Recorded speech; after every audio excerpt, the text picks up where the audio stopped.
Welcome to another movie plot and enjoy the memories. We open with mankind making first contact with alien life.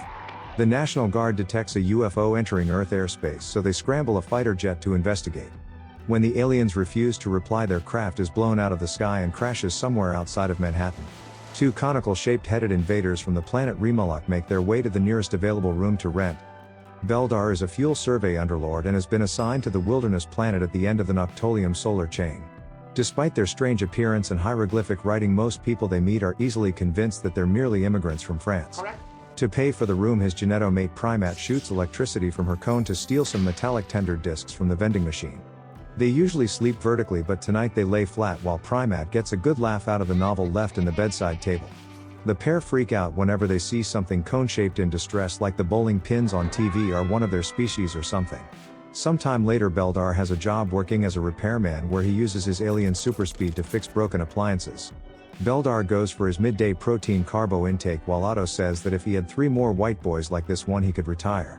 The Coneheads now stay in a caravan where Prymaat re-radiates leftover starch discs, but Beldar burns the top of his neck hole on the molten lactate extract. He relieves the pain with some window cleaner, then his nerves with a couple of cigarettes as his genetomate reveals she's with Cone. Since they aren't able to get the parts to repair the ship on Earth, they build a phone to call home and request a fellow Cone to come rescue them. The Remolokian says that it'll be another 7 Zerls, which means that they're stuck on Earth for the next 16 years. Upon receiving his next payment, Otto discovers that his new employee's undocumented but thinks he's an alien from another country. He sets up a meeting with a local thug named Carmine Wiener to get him a false identity and a social security number.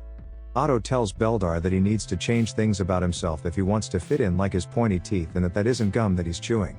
The dentist doesn't even seem to care about the alien's appearance, nor that he can dislocate his jaw to display 3 sets of teeth. He just shoves the nitrous wherever it'll fit and caps Beldar's teeth as we jump to the antagonists of the story.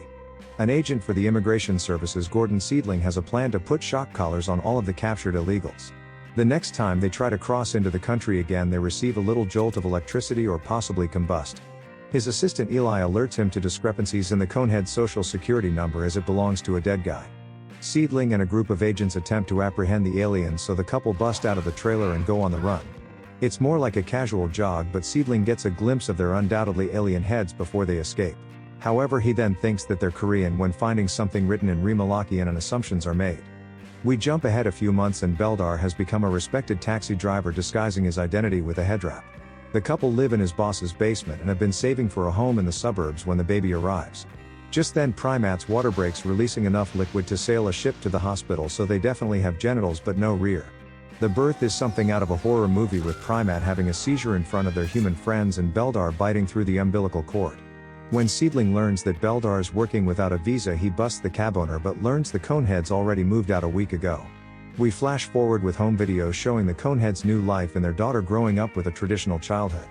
Because of this, what the 16-year-old Connie calls waffles and eggs, her parents still call grid-like slabs and flattened chicken embryos. Beldar doesn't approve of temporary cone tattoos and says that it makes Connie look like a common flathrag on payday. The neighbor has problems with his lawnmower, so the handyman sucks his spark plug clean, but Larry's too preoccupied with his wig to care. Beldar then brings his daughter shopping with her friends but needs to get a mechanic for something that his character could just do himself. He threatens Ronnie for taking so long fixing his car when Beldar complains that even Connie could do the work quicker. She shares an attraction for the mechanic, who I assume is meant to be much younger than he looks. The two go on a date to Subway where Connie takes down a footlong in a few bites, just like how Ronnie's mother used to do it. I guess they've been going out for some time now, because Ronnie says that Connie never kisses him, so she nearly sucks his face off. When he goes back in for some of that head, she pushes him away as they aren't that far in their relationship yet. When Beldar notices his daughter crying, he prevents Ronnie from leaving by picking the back end of his car up. He then peels back the roof of the Camaro and threatens to kill the 30-year-old man if he comes near his teenage daughter again. This isn't what Connie wanted, so she cries her green tears in bed while her mother comforts her with some chromobonding of currents. We see some character development out of Prymaat when she's grocery shopping with Larry's wife Lisa. She no longer freaks out at the sight of cone-headed objects in distress like these decapitated eggplants on special. Meanwhile, Beldar works as a driving instructor where he listens to humans drivel all day, but it helps with learning how to behave. However, Gladys here isn't a model citizen as she tries to sleep with her teacher for a license, but Beldar's a loyal Cone. Over a series of various school activities, Connie reconciles with Ronnie, who I don't think should be hanging around these places anyway. They make up at a football game when, unrelated to their date, Beldar has brought a firework that scoffed at for being so weak, before letting out such an unearthly explosion that it leaves some of the crowd with sunburns. Most of Beldar's time spent preoccupied with playing golf at his local country club with Larry, who recommends getting a wig, while Ronnie also works there as a caddy for the only guy in this movie that's just like, dude, what's up with the pointy head? Everyone ignores the blunt skull while Prymaat becomes insecure after her genetomate told her about the driving lesson with Gladys. Despite Beldar assuring her that his cone would shrivel up if he were to ever lose her, Prymaat puts on a saucy outfit to keep things fresh and wears a wig, as I guess even cones don't find the heads attractive. The two spend the night playing toss the ring and stuff the cone while Eli monitors them from a van outside the family's home. Seedling ended his pursuit of the Coneheads after getting a promotion 16 years ago, but a senator demands that the case be closed. They track them down, probably through a report of walking traffic cones, and pose as Jehovah's Witness to get inside their house. The Coneheads are preparing for a Halloween dance, and to immigration's surprise, they've a daughter born on American soil. Prymaat hears the communication device beeping and learns that a Remalock rescue party will be there in the morning. Beldar swiftly ejects the two Johos out of his home and goes to the party to notify Connie that they're leaving. She reluctantly agrees to leave, but Beldar gets distracted receiving some golfing trophy, so she decides to run off with Ronnie and have sex. They do this through the use of her parents' senso rings, but Mom and Dad catch the pair in the middle of some vigorous mind-banging. Just then immigration arrives in full force to deport the illegal aliens, so Ronnie volunteers to help his girlfriend escape. He drives a motorcycle through the garage door, tricking agents into chasing him down the road until he crashes.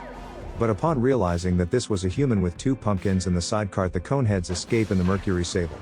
They're still trapped in the cul-de-sac where Seedling tells them to just give it up, but a spaceship appears overhead as their lift arrives early. It suction cups up the car's inhabitants along with Seedling and Eli when the two decide that they'll go along for the ride. I'm not sure why, since their whole mission was to get them to leave, but now they're the aliens as they're brought all the way to planet Remalock. They also clip the moon on their way back, which I thought was of note, and all are anxious upon arrival except for Prymaat, who snores. The Conehead Highmaster Mintot welcomes Beldar home as a survivor of the wilderness planet, but demands gifts like a child. These include the two humans as slaves controlled by shock collars and a bunch of useless junk like a tire iron and his car manual. Dissatisfied with Beldar's accomplishments, the Highmaster becomes happy when receiving the piece of earth gum. He must know that it's a Connie, but also notices that Beldar has had his teeth capped, which is apparently very illegal. Mintot accuses him of treason and sentences him to Knarfel the Garthok, which is their way of saying fight to the death against a large monster. In front of a cheering crowd of cones, it easily eliminates all the other criminals with death sentences by ripping them apart. With only Beldar left alive, he stumbles around nervously and pokes the Garthok in the eyeball before coming up with the idea of how to defeat the monster. When it regains vision, Beldar has finished converting his spear into a golf club, and as Garthy charges, he drives a rock down its throat. The creature chokes to death to the roar of the crowd, which means that the Highmaster must grant anything that the winner requests. He wants to leave with an army to Earth and enslave the human race like his original plan, as these are the villains after all.